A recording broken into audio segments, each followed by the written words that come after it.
Bonjour les gars, vous vous souvenez du petit écureuil Sébastien? Mais si, le même qui a vécu tout l'hiver dans notre hangar et avec l'arrivée du printemps a été relâché dans le parc. Donc nous visitons souvent ce même parc pour nourrir les écureuils. Et il y en a beaucoup ici, et ils courent et jouent constamment. Peut-être que l'une de ces petites bêtes rousses est l'enfant de notre Seb.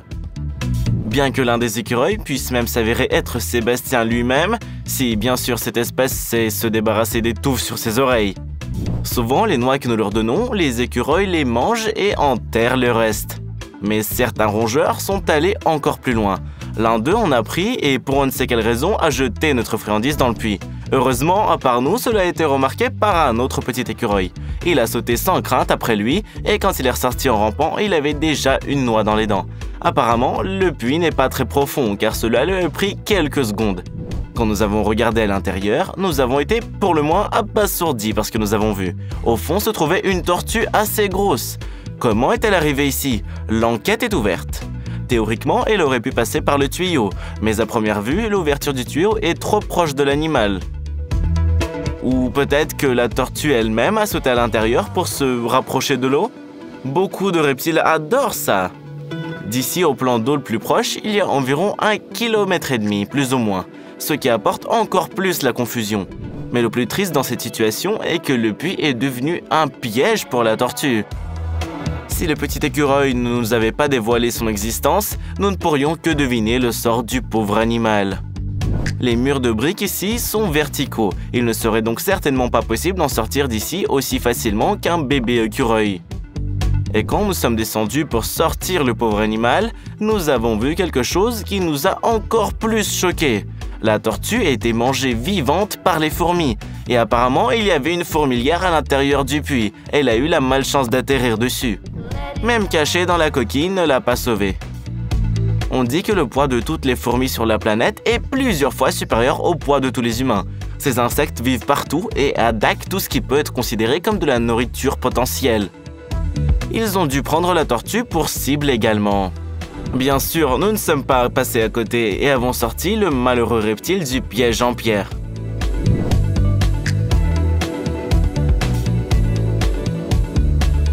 Nous sommes allés au hangar avec la tortue.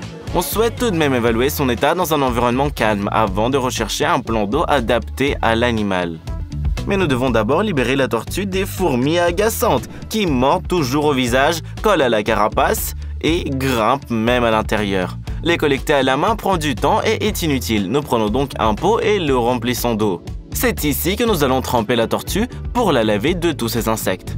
Après avoir été introduit dans un environnement familier, l'animal s'est visiblement réjoui, surtout lorsque les premières fourmis ont commencé à nager dans l'eau.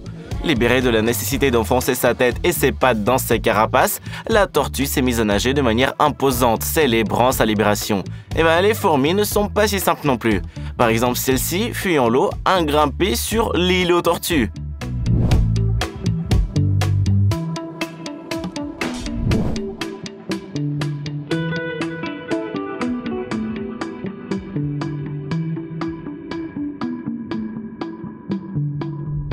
Alors, nous nous sommes occupés des fourmis. Il est temps de passer à des sujets non moins urgents. De quel sexe es-tu, notre nouvelle amie reptile?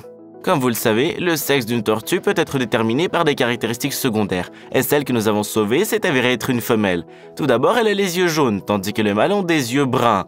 Deuxièmement, la partie inférieure de la coquille a une texture lisse, tandis que chez les mâles, elle est légèrement creuse. Le fait que c'est une femelle suscite déjà des réflexions sur la façon dont elle aurait pu se retrouver dans le puits. Peut-être qu'elle est allée à terre pour pondre des œufs et qu'elle a fini par se perdre. Ce sont toutes des informations incroyablement utiles, bien sûr, mais il est temps de nourrir la tortue. Pourtant, nous ne savons pas du tout combien de temps elle est restée dans le piège avant notre arrivée. Peut-être qu'elle est même très faim, et nous essayons juste de savoir si c'est un garçon ou une fille. Pour commencer, offrons les larves de ver à bois. Bien que la tortue soit un prédateur, elle ne semble apparemment pas familière avec cette espèce. De plus, comme nous l'avons vu, cet ordre de reptiles se nourrit quand même beaucoup d'insectes. Nous parlons probablement d'insectes et non de leurs larves. Bon, d'accord, puisque c'est le cas, alors on va lui offrir du cafard argentin. Il nage juste devant son nez, mais la tortue ne semble pas s'en soucier, ou elle n'a toujours pas faim, ou le régime n'est tout simplement pas le bon.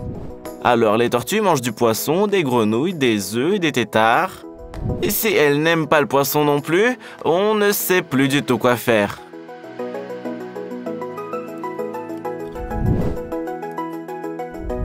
Mais malgré tous nos efforts, nous n'avons pas non plus réussi à intéresser l'animal par le poisson. Soit elle n'a vraiment pas eu le temps d'avoir faim, soit nous faisons quelque chose mal. Mais il ne faut pas penser qu'elle va mourir de faim.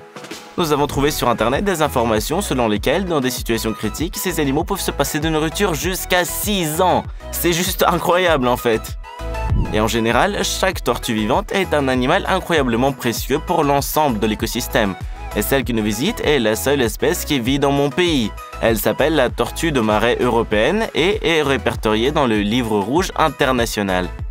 Dans les pays européens, elle est très appréciée comme délicatesse. C'est pour cette raison qu'il n'en reste plus aucune en Allemagne, par exemple. Aujourd'hui encore, dans de nombreux pays, les braconniers attrapent ces pauvres animaux et les vendent à l'Europe. En raison de ces circonstances, une population entière pourrait tout simplement disparaître de la surface de la Terre. Sauver chaque tortue est donc une bonne action. D'autant plus que cette tortue vit sur la planète depuis environ 3 ou 4 ans. L'âge de ces animaux est déterminé par le nombre d'anneaux de croissance, tout comme les arbres. En un an, environ 2 ou 3 anneaux se forment, et notre invité en possède 9, et le 10e a déjà commencé à apparaître. Passons maintenant à la pesée. La masse corporelle de la créature est de 1 kg 347 g. Le poids typique d'un individu adulte de cette espèce est d'1,5 kg. Du coup, on peut conclure que la tortue qui se trouve devant nous n'est pas un bébé, mais une vraie tortue adulte. Lorsque nous sommes arrivés en gare, notre chien de garde Misha s'est montré inhabituellement intéressé par cet animal inédit. Il est temps de faire leur rencontre. Je dois dire que Misha a tout de suite aimé la tortue, et ce, au sens le plus littéral du terme. Je suppose qu'il a entendu quelque part que c'était une délicatesse, alors il a immédiatement commencé à lécher sa coquille.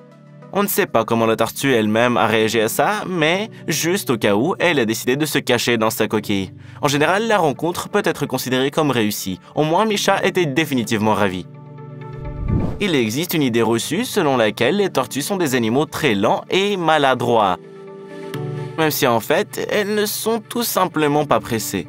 Regardez simplement à quelle vitesse elles se déplacent sur le sol du hangar. On ne peut pas vraiment qualifier cette vitesse de faible. Comme on le sait, les tortues se déplacent sur Terre à des vitesses atteignant 1,5 km/h. Et ben voyons à quelle vitesse elle courra vers l'étang lorsqu'elle se retrouvera sur le rivage. Toutes les bonnes choses ont une fin. Il est donc temps pour la tortue de vaquer à ses occupations de tortue.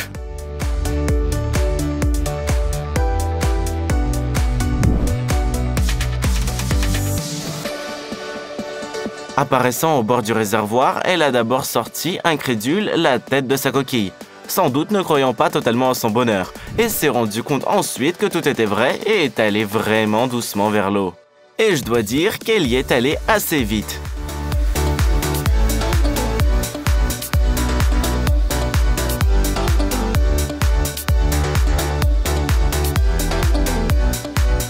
Et une fois dans l'eau, la tortue a commencé à prendre de la vitesse. Alors elle est partie. On ne peut que lui souhaiter de ne plus tomber dans de tels pièges.